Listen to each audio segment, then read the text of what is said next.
एक टाइम था जब चालू की बहन को अच्छा खासा अपने ही खुद के कंटेंट के लिए लोग बहुत पसंद करते थे और अच्छे खासे उसको व्यूज भी आते थे। एक जमाने की बात है, चलो मैं कहानी सुना रही हूँ आप। एक जमाने की बात है तो तब उसने अपना चैनल खोला, अपनी बहन के घर गई, वहां पर सीख कर आई, बहुत सारी चीजें सीख, नौटंकी, ड्रामा और तानाकसी करना और इनडायरेक्ट वे में लोगों को सुनाना, मतलब अपने सब्सक्राइबर को सुनाना, जो कमेंट करते हैं उनको सुनाना। तो ये सारे नाज और नखरे सब सीख कर आएगी। तो बाकी तो उनको भाई रिलेशन में मिल ही गए होंगे, क्योंकि चालू अपी के खून के रिलेशन में लगती है ना भाई। मैं अब तो आप समझ गए होंगे मैं बात कर रही हूँ किसकी, चुकैया की। एक्चुअली मैं नाम नहीं बिगाड़ना चाहती। चलो आज से ये क्रेजी सिस्टर, वैसे तो देखा जाए तो क्रेजी कजन भी बोला जा सकता है, क्योंकि कजन में तो भाई भी आ सकता है और बहन भी आ सकती है। अब वो तो चलेगा, जिनको नाम दिया था वो पता नहीं कहाँ चलेगा। खैर, तो अच्छे खासे उनको व्यूज आते थे और जब शुरू में मैंने उनके व्लॉग देखे थे तो सही बता रही हूँ ना, मैं उनको सपोर्ट भी करती थी और बहुत बार मैंने अपने व्लॉग्स में बोला, उनके लिए पॉडकास्ट में बोला कि मेहनत करती है, खुद से काम करती है, खुद की एडिटिंग करती है, एटलीस्ट चालू अपी से मच बेटर है। और ये बात मैं अभी भी कहूंगी, क्योंकि चालू अपी दूसरों को डोमिनेट करती है, दबा कर रखती है, उनके हक का पैसा नहीं देती है, उनको नौकरों की तरह ट्रीट करती है। और फिर सबसे बुरी बात तो ये लगती है कि इस उम्र में आने के बाद भी गुड फॉर नथिंग है वो औरत, मतलब खुद से कोई काम नहीं करती, निब्बिगिरी करनी है, उसको बचकानी हरकतें करनी और ये बताना है कि मुझे ये नहीं आता, मुझे वो नहीं आता।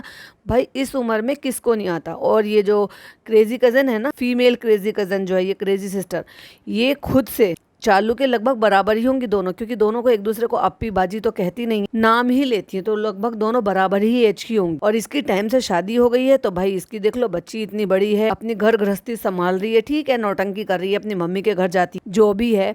अभी मैं इसके लिए क्यों वीडियो बना रही हूँ, वो इसने क्या किया है वो मैं आपके साथ शेयर करूंगी, क्योंकि गलत करेगी तो भाई फिर तो कॉल आउट किया ही जाएगा। और इसकी इस हरकत की वजह से अगर पूरी कम्युनिटी पर सवाल उठाए जाते हैं तो डेफिनेटली फिर मैं उस चीज को कॉल आउट करूंगी ही करूंगी। और एक्चुअली ये जो मुहावरा है या फिर एक डायलॉग कह लो या एक लाइन बोलो, ये यहाँ पर फिट बैठती है कि एक मछली सारे जल को गंदा करती है, और ये वो मछली है। खैर चलो उस मछली के बारे में और कुछ बताते हैं। Hi friends, welcome back to my channel. Channel में न्यू है तो चैनल को सब्सक्राइब कर लें और साथ ही साथ बेल आइकन प्रेस कर दें, जिससे कि हमारे आने वाली वीडियो के नोटिफिकेशंस आपको पहले ही मिल जाए। मैं कुछ और लोगों को गॉसिप करने का मौका दे रही हूँ, क्योंकि आज मैं क्रेजी सिस्टर पे पॉडकास्ट बना रही हूँ। कल मैंने देव भैया की स्टोरी पे बनाया था, भाई बहुत भावना वाली इमोशनल स्टोरी थी। और मेरा काम क्या है, एज ए रिएक्शनिस्ट, मेरा चैनल है, लेटेस्ट कंट्रोवर्सी है, कोई अपडेट है, कोई भी चीज है, मैं उस पर पॉडकास्ट बनाऊंगी। अभी चाहे किसी की इंस्टाग्राम स्टोरी हो, किसी के कमेंट सेक्शन में कुछ हो, किसी की कम्युनिटी पोस्ट हो, किसी का व्लॉग हो, या फिर किसी को किसी और चीज के लिए कॉल आउट करना हो। तो इसकी गाड़ी अच्छी खासी चल रही थी भाई, फिर पता नहीं क्या हुआ, इसको खुद से अपने ब्लॉग एडिट करना, दिखाना, बहुत परेशानी भी आई थी। जब उसको उसके लिए दिक्कत हो रहा था, एडसेंस के लिए दिक्कत हो रहा था, तब इसके कोई भी 3 व्लॉगर थे, इसके जो रिश्तेदार थे, बताऊंगी उन रिश्तेदारों के बारे में भी कि फिर इसने क्या किया। तो वो जो 3 रिश्तेदार थे, वो तीनों व्लॉगर थे, पिछले 4-5 साल से अच्छा खासा यूट्यूब से अर्न कर रहे थे। मतलब एक तरीके से देखा जाए तो वो बिल्कुल प्रो हो चुके थे उसमें, और उनके पास टीम भी है, मतलब टेक्निकल नॉलेज भी है, या ऐसे बंदे भी हैं जानकार में। तो इसको बड़ी दिक्कत हो रही थी कि इसने चैनल बनाया, हो सकता है चालू अपी के थ्रू। देखो जनाब मैडम को तो मुझे नहीं लगता कि कोई खास फर्क पड़ता है, क्योंकि उनके अपने खुद के जो एम्प्लॉय हैं वो भी व्लॉग बनाते थे और बराबर कर रिकॉर्ड भी करते थे मैडम को, जनाब को, और मुझे नहीं लगता उनको कोई भी दिक्कत होती है। कोई उनकी फैन एडिट्स बनाए, कोई उनके व्लॉग्स की क्लिपिंग यूज करे, उनको फर्क नहीं पड़ता जितना फर्क इस चिंदी चोर को पड़ता है। चालू अपी की बात कर रही हूँ, इसको हर चीज से प्रॉब्लम है। इस बेवकूफ को कभी ये समझ में नहीं आया कि अगर कोई इसके फैन एडिट्स बना रहा था तो उससे क्या ही फर्क पड़ रहा था, उससे तो तेरी ही पॉपुलैरिटी हो रही थी भाई, नाम तो तेरा ही जा रहा था, लेकिन कम अकली का कुछ नहीं कर सकते। ऐसी थोड़ी ना इसको डब्बा बोल देते, क्योंकि इसका ऊपर का माला खाली है डब्बे की तरह से। खैर मैं तो डब्बा नहीं बोलती, बहुत सारे लोगों ने अलग अलग नाम रख रखे, क्योंकि ये चालू है चंट, इसलिए मैं इसको चालू अपी कहती हूँ, लेकिन इज्जत के साथ अपी जरूर लगाती हूँ। तो घर का नाम शालू है, उसको राइम करते हुए चालू, और चालू तो ये है भाई चंट है। तो इसी ने ही इसको मना किया होगा और बोला होगा कुछ भी, पता नहीं चैनल बनाने के लिए या कुछ भी करने के लिए, हमारा नाम मत लेना, हमारा नाम यूज मत करना, हमारे नाम से व्यूज मत लेना, ब्ला ब्ला ब्ला ब्ला, पता नहीं बहुत सारी चीजें बोली होंगी। तो इन्होंने कोई भी हेल्प नहीं ली, जबकि ये बंदी थी जो 1.5 महीना रहकर आई थी अपनी फुप्पो के घर, और अपनी उसी फुप्पो की बेटी यानी कि अपनी उसी चालू अपी के घर। वहाँ से सब कुछ सीख के आ गई, किस तरह से रिकॉर्ड करते हैं, कैसे कैमरा पकड़ते हैं, किस तरह से कॉन्फिडेंस के साथ बोलते हैं, कब कब कैसे रिकॉर्ड करते हैं और कैसे करके क्या करना है। तो वो सब पूरा रेकी कर रखे एक तरीके से आई। रेकी से याद आया यार, मेरे चैनलों पे बड़ी रेकी की जा रही है। हाँ हाँ, 3 चैनल हैं, 4 चैनल हैं, करो भाई, खूब करो रेकी। तो इसलिए उसने रेकी की, अच्छे से बहुत समझ में आ गया, देख लिया और फिर फुल ऑफ कॉन्फिडेंस के साथ वापस आई, अपना चैनल बनाया। जबकि उससे पहले वीडियोस ये डालती थी इंस्टाग्राम पे, जब तक चालू अपी को कोई प्रॉब्लम नहीं थी कि वो इंस्टाग्राम पे वीडियोस डाल रही है, क्योंकि इंस्टाग्राम से कमाई थोड़ी ना होती। हाँ, आपको प्रमोशन वगैरह जरूर मिल जाते हैं, उससे आपको पैसे मिलते हैं, व्यूज के आपको पैसे नहीं मिलते। तो जब तक चालू अपी को कोई दिक्कत नहीं थी। फिर जब भाई उसने चैनल बनाया तो फिर उसको दिक्कत हुई, व्लॉग बनने लगा और वो 1.5-2 मिनट से ज़्यादा की वीडियो बनाएगी तो ऑफकोर्स फिर तो चुल मचती है कि कहीं ऐसा ना हो हमसे ज़्यादा अच्छे हालात सुधर जाए, हमसे ज़्यादा पैसे कमाने लगे। और क्योंकि बहुत सारी जनता थी जो चालू अपी से बोर हो गई थी, आज भी बोर हो गई है, लेकिन जिस टाइम इनका चैनल बना था तब और भी ज़्यादा बोर हो गई। रिपीटेटेड वही कॉन्टेंट, वही केक कटना, मॉल जाना, वही खाना पीना बनाना, वही निब्बीगिरी करना और वही 4, 6, 7, 8 लोगों को दिखाना। इसका क्या था कि ये खुद से बना रही है, कर रही है, दिखा रही है, इधर उधर जा रही है, अपनी मम्मी को दिखा रही है। मैं अभी भी इसी बात को बोलूंगी, मुझे इसकी मम्मी बहुत अच्छी लगती है। सीधी सादी सी हैं, इस उम्र में अच्छे से अपने घर को नीट एंड क्लीन रखती हैं, साफ सुथरा रखती हैं, अपने आप से सारी चीजें बहुत अंदर से ना खुश होकर ट्राई भी करती हैं। तो मुझे ऐसे लोग बहुत अच्छे लगते हैं जो खुद से सारे काम करते हैं, अपनी बेटी को फुल ऑफ सपोर्ट करते हैं, बच्ची को, नातिन को बहुत प्यार करती हैं और पूरा अपनी हिस्सेदारी निभा कर देती हैं। अगर बेटी ने कहा कि मुझे भाई कंटेंट बनाने के लिए आप ये चीज़ बना दो, तो पूरा इंतजार में रहती हैं और बड़े प्यार से एक एक चीज़ समझाती हैं। तो फुल सपोर्ट करती हैं भैया अपनी बेटी को। और ऐसा नहीं है कि वो सिर्फ ये मतलब दिख जाता है, एक्चुअली जो एक बनावटी होता है ना वो दिख जाता है। जैसे कि अम्मी का बनावटी दिखाई दिया, अम्मी ने तो भाई साहब शुरू से एक्टिंग ही की है, चालू ने तो उनको लालच दे दे के काम कराया। मुझे नहीं लगता कि चुकैया उनको इतना कुछ देती होगी। ऑफ कोर्स अपनी माँ के लिए जितना अपना लड़कियां करती हैं वैसे, लेकिन जितना उनको डेली का कंटेंट बनाती उनको एक्चुअली उसको ना हर महीने उनका हिस्सा देना चाहिए। कायदा तो यही कहता है वैसे। खैर, तो उसने मना किया और इसने ये सारी चीजें बना ली और बनाने के बाद फिर इसका जब एडसेंस का टाइम आया तो अब ये क्या करे बेचारी। तो इसने अपने पापा से बोला, यानी कि अपने बाबूजी से बोला। इसके बाबूजी ने 2-4 लोगों को तलाशा पूछने के लिए कि भाई कैसे करते कैसे नहीं करते। तो वो परेशान होते रहे, जो कि इसी की वीडियो से हमें पता चला। अब क्योंकि रिश्ते अच्छे नहीं थे, क्यों अच्छे नहीं थे ये मैंने अंदाजे से आपको बता ही दिया कि भाई वो खुश नहीं हुई होगी ना इसके व्लॉगिंग चैनल बनाने से। वरना अपनी चालू से क्यों नहीं पूछा, अपनी चालू प्यारी बहन से, कि मैंने ऐसे ऐसे करके चैनल बना लिया है। क्योंकि उसने आज तक कभी किसी को प्रमोट किया है? कभी नहीं।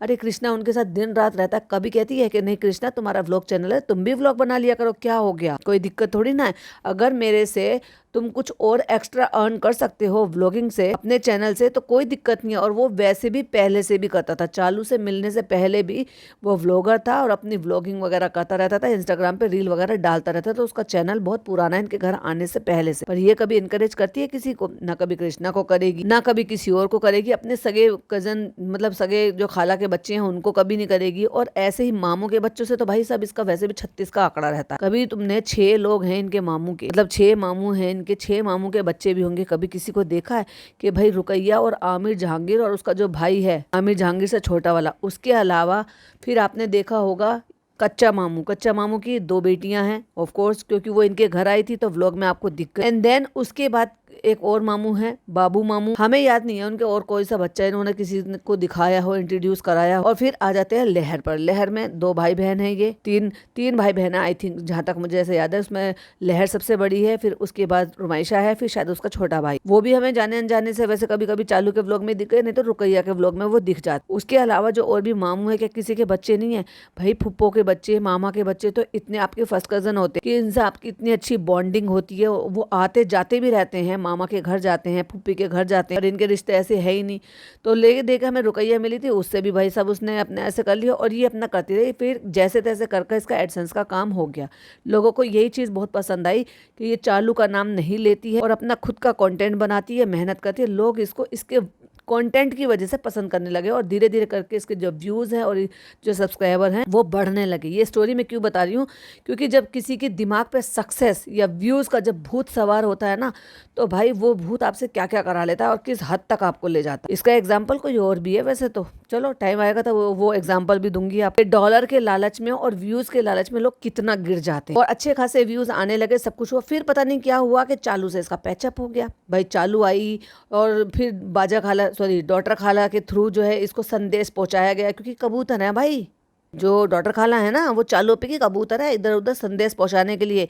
जब भी कभी उनको लहर की मम्मी को डांटवाना है या कुछ कहलवाना है या उनको किसी चीज के लिए दबा के रखवाना हो या कारी मामू से कुछ करवाना हो, बस डॉक्टर खाला को भेज दो, कबूतर जा जा जा, और वो कबूतर चला जाता है चिट्ठी देने के लिए। तो ऐसे ही कबूतर के थ्रू कहलवाया गया। जो डॉक्टर खाला नाम की कबूतर है वो आई, उन्होंने कुछ बोला समझाया और भाई साहब फिर इसने उनके फेवर में वीडियो बनाया। पता नहीं क्यों इसकी बैल बुद्धि में बुद्धि कैसे पलट गई। कोई अच्छा कुछ तो था नहीं कि भाई वो तेरे घर आई हो या तुझे उसने अपने घर बुलाया हो, तेरा मान सम्मान रखा हो। अचानक से इसकी दिमाग की पलटी आई और इसने अपनी फुप्पी के चक्कर में वीडियो बनाई। सब हैरान, इसके खुद के सब्सक्राइबर सब हैरान कि भाई ये क्या कर डाला इसने तो खुद अपने पैरों पे कुल्हाड़ी मारी। और मैंने भी बोला, मैंने कहा भाई साहब इसने तो अपनी नाव में खुद ही छेद कर ली, डूबेगी अभी ये। और हुआ भी यही। बहुत सारे लोग इसको ये कह के कि हम तुम्हें अनसब्सक्राइब कर रहे हैं और भाई साहब छोड़कर चले गए। और फिर जब देखा ना कि ये भी ऐसे ही है पलटू राम, यानी कि अपनी बातों पे ना टिकी रहने वाली, 1 मिनट में पलटी मार गई और उसी ऑडियंस को बुरा भला सुना रही थी जो ऑडियंस इसको देखती थी। क्योंकि इसको तो कोई क्रिटिसाइज करता ही नहीं है, लेकिन वही ऑडियंस जो इसको देखती है, वो जो इसको अच्छी और बुरी चीज के लिए कॉल आउट करती है, तो भाई वो दुश्मन हो जाती है। चालू से तो सीखा है इसने उनको बैश करना, अपने जनाब से तो सीखा है इसने। और तो तली जाओगी तो ये भी तलने और भुनने की तैयारी करने लगी। लोग इनको छोड़ छोड़ के चले गए। तो मैं ये बता रही हूँ कि 10-15 हज़ार से फिर 20 हज़ार, फिर 25 हज़ार, फिर 30 हज़ार, 40 हज़ार, 45 हज़ार, 50 हज़ार, इतने व्यूज इसको आने लगे थे। अगर आप देखोगे ना, तो जब इसने चालू के फेवर में वीडियो बनाई उससे पहले इसको अच्छे खासे व्यूज आते थे। 2-3 वीडियो जो है जिसमें चालू का कोई नामो निशान भी नहीं है, इसकी खुद की मेहनत की वजह से, खुद के कंटेंट की वजह से वो 1 लाख प्लस भी गई है। फिर अचानक इसकी बुद्धि भ्रष्ट हुई, फिर लोगों को इसकी असलियत सामने आ गई और फिर धीरे धीरे वही वाली बात है कि अगर आप किसी को एक बार धोखा देते हो तो कुछ लोग तो ऐसे होते हैं कि चलो आपको माफ कर देते, कुछ लोग ऐसे होते हैं कि फिर आपको छोड़कर चले जाते हैं। तो बस कुछ लोग छोड़कर चले गए। उसके बाद क्या हुआ, धीरे धीरे करके इसके व्यूज कम होते चले गए। मतलब वो जो 30, 40, 45 हज़ार, 50 हज़ार, 60 हज़ार आते थे, वो धीरे धीरे करके घटने लगे और घटते घटते फिर कहाँ पर आकर रह गए, 12-15 हज़ार, 18 हज़ार तक आकर रहने लगे। कहाँ वो 60-65 हज़ार व्यूज आते थे, 45 से 65 हज़ार के बीच में व्यूज आते थे। कहाँ घटते घटते कहाँ आ गए वो 15 से 18 हज़ार के बीच। अब ये क्या, ये घाटा नहीं है तो क्या है, ये खुद नहीं तो अपने पैरों पर कुल्हाड़ी मारी है। और फिर जब किसी के व्यूज कम होते हैं ना, तो फिर ये जो इस तरह के जो लोग होते हैं ना, जिनको चस्का लग जाता है व्यूवरशिप का, डॉलर का, ज़्यादा का। अब ऑफ कोर्स ये आप सबको मैं बता रही हूँ, वैसे जिनको नहीं पता है लेकिन फिर भी मैं बता रही हूँ कि जो लोगों को व्यूज़ ज़्यादा आते हैं, पॉइंट टू बी नोटेड, जिनको व्यूज़ ज़्यादा आते हैं उनके डॉलर्स भी ज़्यादा बनते हैं। वैसे तो ये सबको ही पता होगा। अभी सोचो कि वहाँ पे जहाँ पर इसको व्यूज आ रहे थे 45 से 65 हज़ार के बीच में और वहां पर इसको 15 से 18 हज़ार के बीच में हो गए, तो ऑफ कोर्स इसके पैसे एकदम से डाउन चले गए होंगे। और मैं आपको बता दूं, ये जो व्लॉग्स बनते हैं ना, इसका जो पर सीपीएम जो होता है ना, वो डिपेंड करता है आपका किस तरह का कैसा कंटेंट, किस तरह की आप वीडियो बना रहे हो। जैसे कि मैं आपको बताऊं, जो टेक चैनल है उनको ज्यादा व्यूज आते हैं। ऑफ कोर्स टेक चैनल कोई भी फेसलेस चैनल नहीं होते, लेकिन देखा जाए तो जो एजुकेशनल और टेक चैनल होते हैं उनकी जो व्यूवरशिप है, यूं कह लो कि 1000 व्यूज पर उनको डॉलर ज्यादा बनते हैं। और इसी तरीके से अगर आप देखोगे तो ऐसे ही कई सारी वेबसाइट्स हैं जहां पर आप ये पता लगाया जा सकता है कि किसकी वीडियो पर कितना मिल रहा है, यानी कि सीपीएम। अब आप पूछेंगे कि सीपीएम क्या होता है, तो सीपीएम होता है कॉस्ट पर माइल, यानी कि 1000 व्यूज पर मिलने वाली जो आपकी अर्निंग होती है। और वहीं एक और फॉर्म होता है आरपीएम, यानी कि रेवेन्यू पर माइल, यानी कि 1000 व्यूज पर आपको कितनी कमाई मिल रही है, जो कि एड के थ्रू आपको मिल रही है। और जो आरपीएम होता है वो पैसा होता है जो आपके अकाउंट में एक्चुअली आता है। तो किसी को वो कुछ देता है, किसी को वो कुछ देता है, लेकिन बहुत सारे लोगों को ये थोड़ी समझ कम है कि जो फेसलेस चैनल होते हैं ना, उनका जो ये है आरपीएम वो थोड़ा कम होता है। क्यों? क्योंकि वो ब्रांडेड और बाकी सारी चीजों का जो है ना, वो एड्स वगैरह दिखाने में उनको ज्यादा फर्क आ जाता है। मतलब एड जिस तरह से आती है वो थोड़ी कम आती है जितना कि आप फेस से। अब आप सोचो, जो फेस से वीडियो बना रहे हैं और उनको व्यूज बहुत अच्छे आ रहे हैं, तो सोचो उनकी कमाई कितनी हो रही है। 40-45 हज़ार, 80 हज़ार, 60-70 हज़ार, 90 हज़ार, 95 हज़ार और 1 लाख। तो वहीं आप अंदाजा लगा लो चालू अप्पी को और इनको सबको कितने पैसे आ रहे हैं। और कौन किससे कितना कमा रहा है और फिर कौन किससे कितना झल रहा है भाई साहब। आप इतना कमाने के बाद अगर रुकैया को कम व्यूज आ रहे हैं, चालू अप्पी के देखे, और फिर भी वो इतना ज्यादा जल रही है कि भाई इतने व्यूज भी क्यों आ रहे हैं। तो बस इनका हुआ अब कोई चीज। तो मैं आपको ये इसलिए बता रही थी कि जिनको जानकारी नहीं है उनको एक्चुअली थोड़ी सी जानकारी हो जाए कि व्लॉग्स के हिसाब से आपको व्यूज मिलते हैं। तो वो अगर आपको पहले 45,000 से बीच में और 45 से 65,000 के बीच में अगर आपको मिल रहे थे, और वो आपको 15 से 17-18 हज़ार के बीच में हो गए, तो आपके पैसे थोड़े से कम हो, यानी कि मंथली जो आपकी रेवेन्यू जनरेट होता था वो थोड़ा कम बन गया। तो फिर क्या करोगे आप? व्यूज लाने के लिए अटपटांग हरकतें करोगे। तो मैं देख रही थी कि कुछ लंबे टाइम से जो रुकैया है उसके व्लॉग पे व्यूज आ रहे थे 8-9-10 हज़ार, 8-9-10 हज़ार, 8-9-10 हज़ार, लेकिन बीच बीच में कहीं कहीं किसी किसी टॉपिक पर थोड़े उससे ज़्यादा व्यूज आ गए। लेकिन अगर मैं बताऊं तो जैसे कि अभी बीच में ऑनलाइन शॉपिंग बकरा ईद की करी, मतलब ऑनलाइन शॉपिंग बकरा ईद की करीब 10 मिनट का व्लॉग था और उस पर 19,000 व्यूज हैं। 2 हफ्ते पहले की बात है ये। लेकिन अगर आप उससे पहले और उसके बाद की अगर देखोगे तो 8-9 हज़ार, 8-9 हज़ार, 8-9 हज़ार। फिर 1 महीने पहले नए सब्सक्राइबर को कराया टूर आफ्टर बिफोर, पता नहीं किस चीज़ का टूर आफ्टर बिफोर कराया, उसमें 22,000 सब्सक्राइबर थे, यानी कि इसने 22,000 व्यूज़ थे, यानी कि इसने अपने घर का फिर से टूर कराया होगा, क्योंकि इसके होम टूर पर 1 लाख प्लस व्यूज़ गए। तो फिर उसके आगे पीछे आप देखोगे तो 8-9 हज़ार, 8-9 हज़ार, 8-9 हज़ार। सबने गाना गाया बेसन का चिल्ला नाश्ते में बना। ये क्या था? सबने गाना गाया, क्या था, किस तरह का कंटेंट था पता नहीं, लेकिन वो वीडियो जो थी वो 1 महीने पहले 14,000 गई थी। मैं ये बता रही हूँ कि एवरेज अगर निकाल कर चलो तो 2-1 महीने से, मैं तो उससे और पीछे नहीं जाना चाहती, तो 8-9 हज़ार, 8-9 हज़ार, 6,000 भी है, मतलब 6 तक भी है कि अगर व्यूज़ कमाए हैं तो 6 तक भी है। इतने व्यूज़ अगर आ रहे हैं तो उससे उतना फ़ायदा नहीं हो रहा था जितना 45 से 65,000 के बीच में व्यूज़ आ रहे थे। तो इसलिए इंसान क्या करेगा पता है?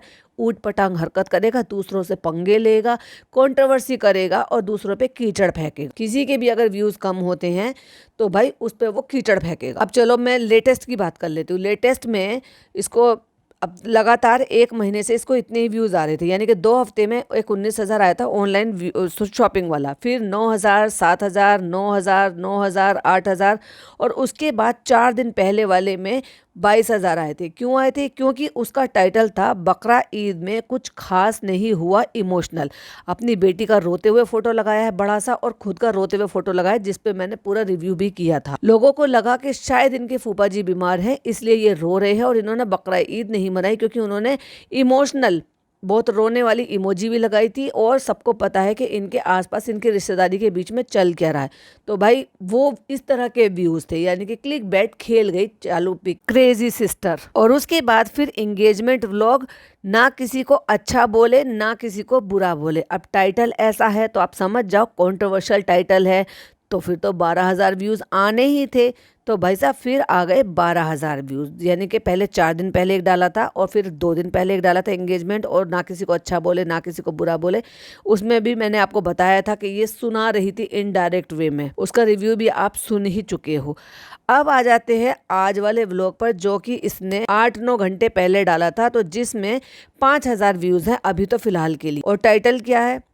कच्चे गोश्त को कट करके बनाए कबाब। अब ये क्या कर रही है? ये वो हरकत कर रही है जो इसको एक्चुअली सोशल मीडिया पर नहीं करना चाहिए, जिसके लिए मैंने ये पूरा पॉडकास्ट बनाया है कि इंसान क्यों दिमाग उसका ख़राब होता है कि वो अब कुछ भी करेगा व्यूज़ लाने के लिए। जैसे लोग पगला जाते हैं ना, लिटरली ये उसी हद तक जा रही है, क्योंकि इसको बहुत अच्छी तरीके से पता है कि मैं जो चीज़ें दिखाऊंगी लोग मुझे कॉल आउट करेंगे। भाई तुम सोशल मीडिया पर हो, आसपास देखो कि आपके आसपास ज़माने में चल क्या रहा है। अगर हालात अच्छे नहीं हैं तो तुम्हें ये सब नहीं करना चाहिए। दूसरी बात, अगर मैं कंपेयर करूँ यहाँ पर, तो मैंने बहुत टाइम पहले सबीना का व्लॉग देखा था, तो सबीना ने दिखाया था कि वो कुछ बना रही थी, और उस टाइम नवरात्रे चल रहे थे या शायद क्या चीज़ था, लेकिन वो रेसिपी ही दिखा रही थी, क्योंकि उसका चैनल था, पहले रेसिपी बनाती थी एंड देन फिर उसने व्लॉग डालने शुरू करे। उस बंदी ने रेसिपी दिखा रही थी, लेकिन फिर भी उसने जो बन रहा था उसको पूरे को ब्लर कर रखा था, क्योंकि उसको पता है कि मेरी ऐसी ऑडियंस देख रही है, जबकि वो तो बन रहा था। और अगर तुम ऐसी ही चीज़ों को काटते पीटते दिखाओगे तो भाई सोचो वो कितना गंदा लगेगा, क्योंकि तुम्हारी ऑडियंस सब तरह की है। मैं इस चीज़ को बिल्कुल गलत नहीं कह रही हूँ कि भाई ये सब काम करते हैं, जो नॉन मुस्लिम है वो भी नॉन वेजिटेरियन होते हैं, वो भी खाते हैं, मछली भी खाते हैं और मतलब आप देखो मटन भी खाते हैं, चिकन भी खाते हैं, सब तरह के खाते हैं। लेकिन सोशल मीडिया पर इस तरह से खुले आम दिखाना और उसको थंबनेल बना देना, जो कि खुद में अपने आप में ही इतना गंदा लगता है, जबकि पता है कि आसपास का एनवायरनमेंट अच्छा नहीं है, तो ये सब चीज़ें नहीं करना चाहिए। इसको कहते हैं रियल में कॉल आउट करना। इसको कहते हैं कि कम से कम उन चीज़ों का ख्याल रखो जिससे कि दूसरों की भावनाओं को ठेस ना पहुँचे। आपके थंबनेल देखकर आपने तो लिख दिया कबाब, तो ये जो इतना बड़ा पीस है जिसको आप कट करते हुए बड़ा सा दिखा रहे हो, खुद से भी बड़ा पीस कट करते हुए दिखा रहे हो, इसकी ज़रूरत बिल्कुल भी नहीं। और इतना डिटेल दिखाने की जरूरत ही क्या है? तुम रेसिपी बना रहे हो, तुम रेसिपी तक ही सीमित रखो, लेकिन तुम उसको पहले इतने बड़े को दराती से काटते हुए दिखा रही हो अजीब अजीब तरीके से, जिसके लिए लोगों ने कॉल आउट किया, जो कर भी रहे हैं इसको। और जो कुछ सब्सक्राइबर है जो इसको भी देखते हैं, मुझे भी फॉलो करते हैं, वो मुझे लिंक भेज रहे थे कि ये देखो ये क्या कर रही है। भाई तुम ऐसी चीज़ें दिखा रहे हो, मन खराब कर रहे हो। लोग तुम्हारा कंटेंट देखने के लिए आते हैं। हो सकता है कि किसी को देखकर बिल्कुल अच्छा ना लगे, किसी की तबीयत खराब हो जाए, क्योंकि मैं ऐसे बहुत सारे लोगों को देखती हूँ, जानती हूँ, और मैं उनकी मनोस्थिति को समझ सकती हूँ कि जो बिल्कुल इन सारी चीज़ों को कभी ना देखा हो ना जाना हो, तुम ऐसे इतना बड़ा सा पीस और ये सब कुछ करते हुए, काट करते हुए सब कुछ दिखा रहे हो। मुझे बताते हुए भी सही नहीं लग रहा, लेकिन कॉल आउट इसी चीज़ के लिए करना है, इसलिए मैं ये बता रही हूँ। खाने वाले तो देखो नॉन मुस्लिम होते हैं, वो भी मटन भी खाते हैं, चिकन भी खाते हैं, और वो सब कुछ, लेकिन वो क्या है, वो ऐसे दिखावा ये सब कुछ नहीं करते। आप सोशल मीडिया पे बच्चे भी देखते हैं यार, तो ये देखो कि एक मछली सारे जल को गंदा करती है। इससे क्या मैसेज आता है कि भाई ये मुस्लिम कैसे लोग होते हैं, इनको जरा तमीज नहीं है, या ऐसे कर रहे हैं या वैसे कर रहे हैं। चाहे खाने के लिए सब तरह के लोग सब होंगे, सब खाएंगे, लेकिन दिखाता कोई नहीं है। अगर तुम ऐसे दिखा रहे हो तो तुम ही कॉल आउट होगे और तुम ही गलत साबित होगे। तो जरा ये सब चीजें दिखाने से पहले ना आसपास की चीजों को सोच लेना चाहिए और दिखा देना चाहिए, और रिस्पेक्ट करनी चाहिए उन लोगों की भी जो आपके व्लॉग्स को देखते हैं, क्योंकि आपका कोई फेसलेस चैनल नहीं है, आपका विजुअल देखने वाला चैनल है, और उस पर आप क्या दिखा रहे हो उसको 4 बार पहले सोच लिया करो कि ये दिखाने लायक चीज है क्या नहीं है। और एक कमेंट था, जो कमेंट किया था, वो दिन दूर नहीं जब चालू इसके मुंह पर दरवाजा बंद कर इसे भगाएगी। तो उसी में इसके बहुत सारे सपोर्टर हैं जो इसको कमेंट कर रहे थे कि वो दिन दूर नहीं जब चालू तुझे तेरे मुंह पर ही कमेंट बंद कर देगी, और ये वो। फिर दूसरे ने कहा कि तुम्हें लिखना नहीं आता, फिर उसने कहा कि चालू तुझे भगाएगी, तेरे मुंह पर तेरा कमेंट फेंकेगी। अभी तक तो इसने लाइक हार्ट नहीं दिया, सुबह तक आप देखोगे तो ये लाइक हार्ट दे देगी उन कमेंट को जो चालू के अगेंस्ट इसके फेवर में कमेंट है, क्योंकि ये काम ये काफी लंबे टाइम से कर रही है। और जो सपोर्ट कर रहा है ना, वो सुनने में आ रहा है, कमेंट में किसी ने लिखा है कि तू तो रुकैया का देवर है ना, बिन पेंदी का लोटा। ऐसा भी होता है कि अपने ही घर के मेंबर जो है वहां पे कमेंट करते हैं और लड़ाई झगड़े करते हैं सब्सक्राइबर से। और ये कूट कूट कर उस पीस से क्या बना रही थी पता है? कबाब बनाने के लिए कीमा रेडी कर रही थी। अरे भैया अल्लाह की बंदी, अब तो इतना अच्छा कुछ कमा रही है, चॉपर आते हैं इतने अच्छे, छोटे छोटे पीस कर डाल दो, 1 सेकंड आप पल्स पल्स में चला दो और आपके लिए कीमा रेडी हो जाता है। उसके लिए एक लक्कड़ लेकर कूट रही है, दूसरों को दिखा। ये सब नहीं करना होता है। क्यों बेकार में अपनी ही कौम को बदनाम कर रहे हो सब कुछ दिखा दिखा कर? कि आपको देखने वाले सब तरह के, सब धर्म के लोग होते हैं, वेजिटेरियन भी होते हैं और नॉन वेजिटेरियन भी होते हैं, तो ये सब कुछ नहीं दिखाना है। कीमा क्यों बना रही थी? क्योंकि इसको शामी कबाब बनाने थे, जो कि चालू अप्पी को खाने बहुत अच्छे आते हैं पर बनाना नहीं आता। ये मामले में तो है, ये मेहनती तो है, ये काम तो कर लेती है, इसको सब कुछ आता, और वहीं चालू को कुछ भी नहीं आता, गुड फॉर नथिंग। तो बस कुछ कुछ चीजों अपने में सुधार ले आए और अपनी ही मेहनत से करते रहे, तो वापस से जो व्यूज चले गए हैं वो फिर से आ जाएंगे। और कुछ चीजें हैं जो सोशल मीडिया पर नहीं डालनी चाहिए, उसका ख्याल रखना चाहिए। खैर आज के लिए इतना ही। वीडियो पसंद आए तो लाइक शेयर कीजिएगा, चैनल पे पहली बार आए तो सब्सक्राइब कीजिएगा। तो क्या आपको यूट्यूब की अर्निंग की जानकारी थी? ये मुझे जरूर बताइएगा, क्योंकि डॉलर का चक्कर है बाबू भैया, सब डॉलर के चक्कर में पगलाए हुए हैं। बस इतना समझ लीजिए, जिसके ज्यादा व्यूज उसके ज्यादा पैसे, और जब वो कम होते हैं तो फिर इंसान पगला जाता है। चलिए फिर मिलती हुई एक नई वीडियो नई अपडेट के साथ। किसी की इंस्टाग्राम स्टोरी आएगी, या कमेंट पे बनाऊंगी, या कम्युनिटी पर बनाऊंगी, या व्लॉग पर बनाऊंगी, लेकिन बनाऊंगी जरूर। तब तक के लिए बाय बाय, टेक केयर, अल्लाह हाफिज।